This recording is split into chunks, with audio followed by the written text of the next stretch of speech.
Alrighty. So let's talk about, or at least lay a foundation of sort of all the amazing things that you're going to do with your health over the next 6 months to a year. You will see results sooner, but change takes time, right? Learning to live a different life takes time. So be patient with yourself. We didn't all get to the point where we are with our health overnight. It was a combination of cumulative choices. So it takes time to unwind those. And I just realized I did not take the polish off my hands. My 5-year-old painted my nail. So don't be distracted by my one hand that's orange. But anyway, so this is kind of the foundation, right? I want to sort of introduce a term. It's called epigenetics. So what we know is our expression of our genes, right? Our DNA we're given, our genes were given, but the expression of that is a result of our lifestyle. And I think most people feel like they're just sort of destined to get whatever their parents got, right? Your mom, your dad, your siblings, whatever diseases they got, or if they were blessed with great health, if they made the choice to sort of live a clean life and they had good health and live a long life, we assume we're gonna live the same. So whether it's disease or health, that may not be the case based on the choices that you make individually. We tend to live the same, we sleep the same, we eat the same, we exercise or we don't move. So we tend to see diseases run in families, but they're not always genetic, right? You can also have a genetic susceptibility for something.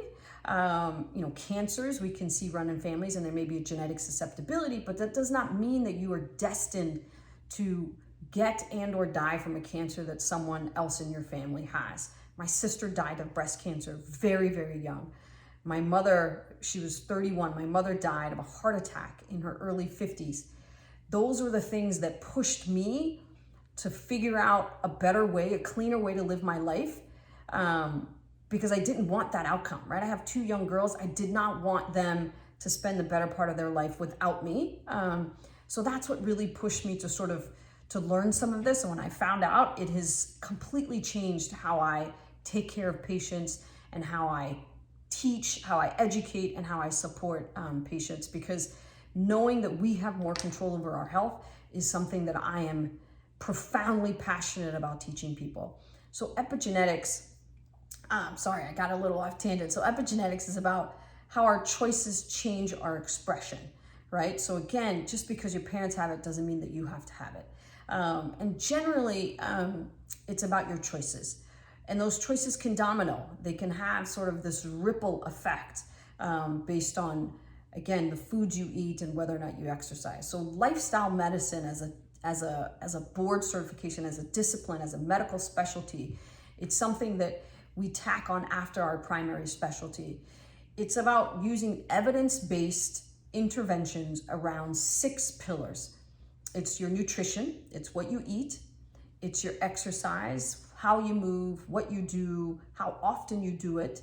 And there's some tweaks that I have learned over the years as it relates to women specifically, that may be a little outside what our typical conventional recommendations are, but it's around exercise, it's around sleep. Are you getting good restorative sleep, or are we burning the candle at both ends, right? We sort of have this, I don't know, status symbol with, oh, I'm so busy. Oh, I only got 4 hours of sleep last night.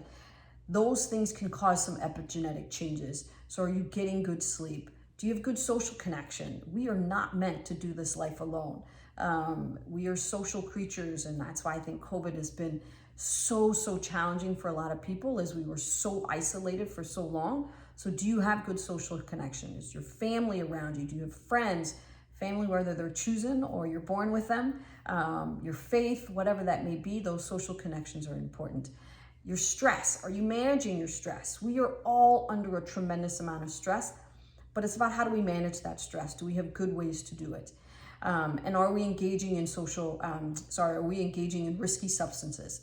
So are we drinking alcohol? Are we using illicit drugs?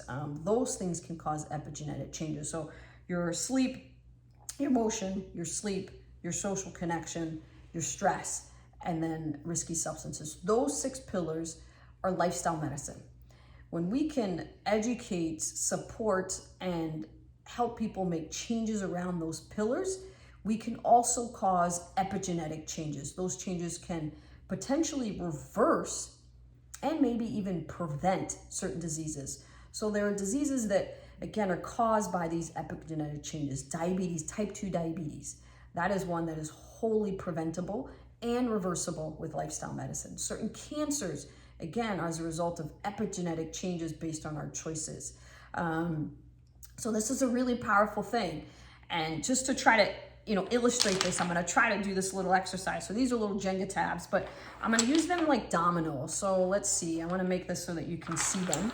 So I'm going to move this way. So if we take the domino and we sort of say 3 potential outcomes to our life. Again, huge oversimplification, but let's just say we have 3 outcomes. And hopefully you can see most of this. One is we're making choices that are disease promoting, so to speak, right? We are, and I'm gonna go way on the extreme. We're consuming alcohol daily, which we know is a huge health risk. We smoke, we don't exercise, we're eating foods that are, again, disease promoting choices. All those are gonna lead you towards a life that is disease promoting, right? Increased risk of cancers, increased risk of metabolic diseases.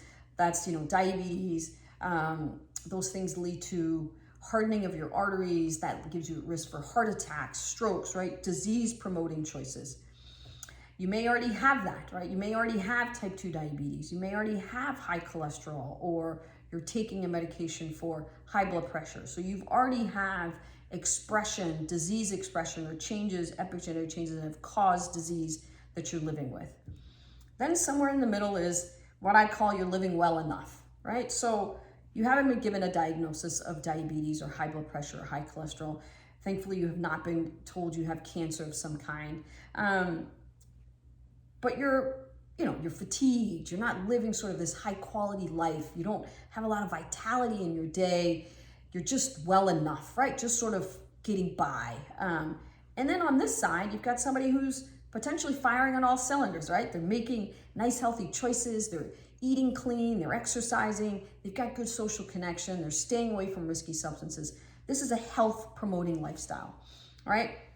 Now, we have the ability by our choices to either create a life that's disease promoting, we can live well enough, or we can really live a health promoting lifestyle, one that keeps us around for our kids and our grandkids, right? Those are the reasons that I changed my life. Making memories for years and years, being healthy enough to piggyback my 9 and 5-year-old if they need me to, all of those things. So health promoting, and it's really about our choices. So if we say, this is nutrition, one of the 6 pillars. If we are making disease promoting choices, we have the ability really to change that expression. I want to see if I can create where one domino can make things fall one way or the other. Let's see. I feel like these are things we learned when we were younger, right? I don't know if I remember see if I can get my physics to work right.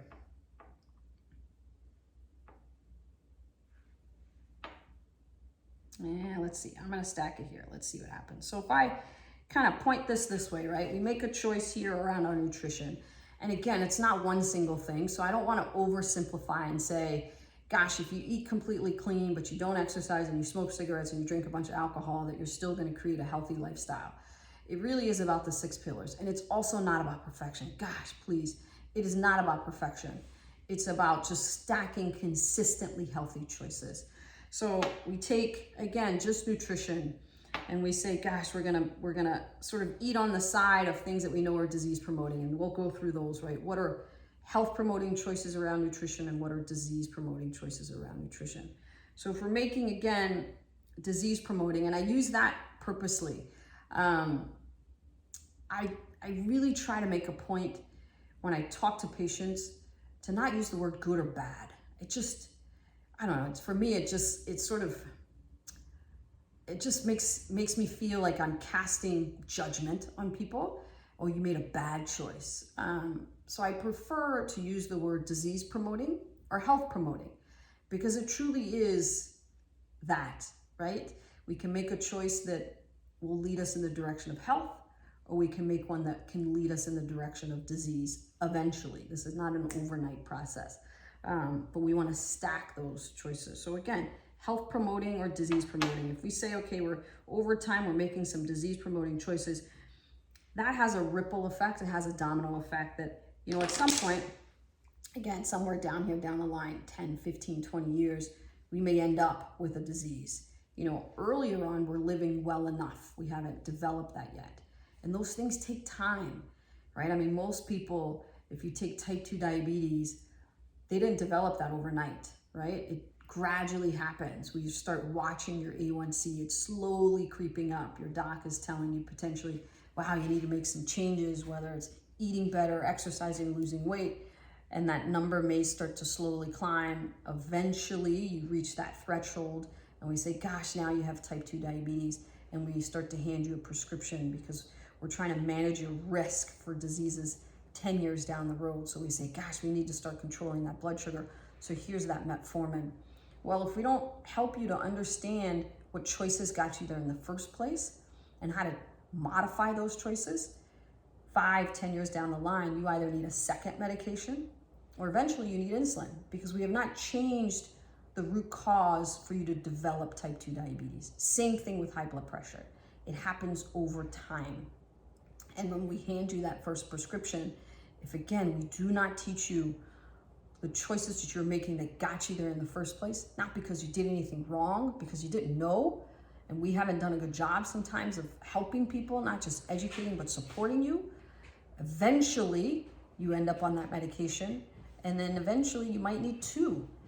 And you start asking the question, well, why is this so hard to control? Well, it's because my mom had high blood pressure. No, it's lifestyle. It's lifestyle. So it's about educating you and then supporting you to make those sometimes hard choices, but over time they become easier because you know the outcome that you're creating, right?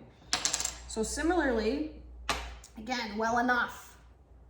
You haven't really developed anything yet. We haven't given you a diagnosis. Maybe we're watching your A1C, maybe you're watching your blood pressure, or no diagnosis at all. I know someone who, very fit on the outside, stays very active. Their nutrition is not the best because I know how they're eating. Again, they're very active. They're also making some other disease promoting choices, but they're living well enough, right? Maybe they're carrying a little bit more weight than they want, but they can still do everything that they want. But those choices eventually will catch up. Eventually they will catch up, whether that's, again, high blood pressure, whether that's unfortunately a cancer diagnosis, whether that's a diabetes or pre-diabetes. So those things eventually catch up. But right now, living well enough, and those choices are supporting a well enough life. They can travel, they can be active, they can do what they need. But sometimes they're just kind of draggy, right? Just don't feel so good. Just living well enough, but they don't have that diagnosis in their chart yet, right? I tell people my goal is to die without any diagnoses. I don't think I'll achieve that, but I certainly don't want to stack up that problem list that we hand people in our charts. And then again, on the other hand, health promoting choices, eating well, exercising. And again, I'm not talking about, hours and hours at the gym. I'm not talking about you can never have fill in the blank, right? Your favorite thing. I'm not saying, once a year you're celebrating, you can't have a glass of wine or a beer, but it's again, consistently. What are you doing 90% of the time? What are your choices 90% of the time? Those choices lead to changes in your DNA. Those epigenetic changes eventually either are going to promote a disease, or conversely, they promote health and vitality and youthfulness, those sorts of things. So again, making healthy choices, the same thing, same choice, right? Over time leads to a health promoting lifestyle, living longer, looking younger, feeling better, being able to do the things you love. So epigenetic changes happen as a result of our choices, and learning the choices that you have control over, and the fact that you do have control, again, was just it was profoundly powerful for me when I found that as a physician, right? I mean, my training was handing out medications, define the disease, that's the first thing, and then what is the medication for said disease? Well, what if we changed the way we took care of people? What if we said, gosh, before we get to that disease, are you making choices now that we know over time will lead to disease, and can we change that behavior now? And that's what I choose to do, and that's why I do this, right? I want people to know if you make those changes now, you can prevent that disease. And even if you have it, you can still make those changes and prevent the progression and maybe even reverse certain ones. And I've seen it happen over and over again. So it is powerful, the ability that you have to control your health, more than I do with my prescription, right? I mean, the meds that I prescribe don't reverse disease because we're not treating root cause with those prescriptions. So epigenetic changes, again, happen over time based on your choices. Lifestyle medicine is around those 6 pillars, and how do we educate and support around those pillars so that you can make choices that lead, again, to a health-promoting lifestyle. So hopefully that gives you an understanding of epigenetic changes. Jump in the community, share a learning, share an epiphany, share something, interact with people. The idea is, again, one of those pillars of lifestyle medicine is community, right? Do you have a good social network? So the idea is to embrace that social network, all of us sort of on this path together. So make some connections and create that community that we need to sort of continue to live a vital and healthy life.